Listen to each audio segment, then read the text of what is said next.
হিজরতের প্রায় 1.5 বছর আগে এই মাসের মধ্যে, শাবান মাসের মধ্যে কিবলার পরিবর্তন হয়। আমাদের কিবলা হচ্ছে মক্কাতুল মুকাররমা, যেটা আমরা কাবা শরীফ নামে চিনি। কিন্তু হিজরতের 1.5 বছর পূর্বেও মুসলমানদের কিবলা ছিল বাইতুল মুকাদ্দাস। কি ছিল? বাইতুল মুকাদ্দাস। মুআজ্জিজ মুহতারাম, আল্লাহ রাসূল যখন হিজরত করলেন, মদিনা মুনাওয়ারায় গেলেন, সেখানের অধিকাংশ লোক ছিল ইহুদিরা ছাড়া। আল্লাহর হাবিবকে আল্লাহ পাক রব্বুল আলামিন বাইতুল মুকাদ্দাসের দিকে ফিরিয়ে সালাত আদায় করার জন্য নির্দেশ দিলেন। মুসলমানদের প্রথম কিবলা হচ্ছে বাইতুল মুকাদ্দাস। বাইতুল মুকাদ্দাসের দিকে ফিরিয়ে নামাজ আদায় করার জন্য আল্লাহর হাবিবকে বললেন।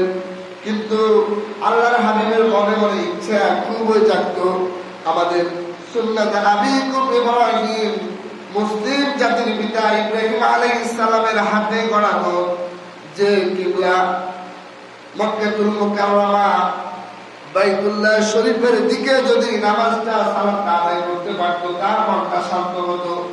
আল্লাহর হাবিব সাল্লাল্লাহু আলাইহি ওয়াসাল্লাম বাইতুল মুকাদ্দাসের দিকে ফিরিয়ে নামাজ আদায় করতেন ঠিকই, কিন্তু তার মন প্রাণ সব সময় ছিল মক্কাতুল মুকাররমা বাইতুল্লাহর দিকে, কিবলার দিকে। আল্লাহ তাআলার কাছে সব সময় দোয়া করত, হায় আল্লাহ, আপনি আমাদের জন্য বাইতুল্লাহকে কিবলা হিসেবে করে দিন। তিনি বারবার আকাশের মালিকের দিকে তাকাতেন, বারবার তিনি আল্লাহ তাআলাকে ডাকতে থাকতেন, হায় আল্লাহ, আমাদের কিবলাটাকে আপনি পরিবর্তন করে দিন। মুআজ্জিজ মুহতারাম, সম্মানিত মুসলিম کرام, এই শাবান মাসে মুসলমানদের বাইতুল মুকাদ্দাসের কিবলার পরিবর্তে বাইতুল্লাহকে কিবলা হিসেবে নির্ধারণ করা হয়েছে। বলেন সুবহানাল্লাহ। রব্বুল আলামিন এই ঘটনাকে সূরা বাকারার 144 নং আয়াতে ইরশাদ করে বলেন, قد نرى تقلب وجهك في السماء فلنولينك قبلة ترضاها فول وجهك شطر المسجد الحرام وحيث ما كنتم فولوا وجوهكم شطره। রব্বুল আলামিন বলেন, হে আমার হাবিব, আপনি বারবার শুধু আকাশের দিকে তাকান, আমি আপনার এই তাকানোকে লক্ষ্য করি। আপনার মুখমণ্ডল, আপনি যে আকাশের দিকে তাকিয়ে থাকেন, আমি অবশ্যই সেটা দেখি। সুতরাং কিবলার দিকে আপনাকে আমি অবশ্যই ফিরিয়ে দিব, প্রত্যাবর্তন করে দিব, যাতে করে আপনার মনের আশাটা কবুল হয়, যাতে করে আপনি সন্তুষ্ট হন।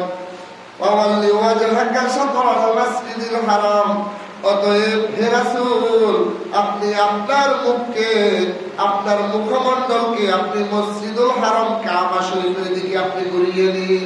সুবহানাল্লাহ।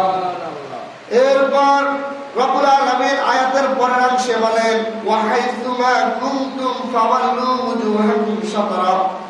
হে রাসূল, আপনার সাথে আরো যারা আছে, আপনার উম্মত যারা আছে, আপনার উম্মতরা যেখানে থাকুক না কেন, যে দেশে থাকুক না কেন, সবাইকে আপনি কাবার দিকে মুখ ফেরাতে বলুন। সুবহানাল্লাহ।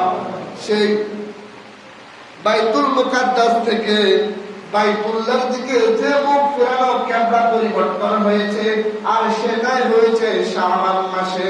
সুবহানাল্লাহ।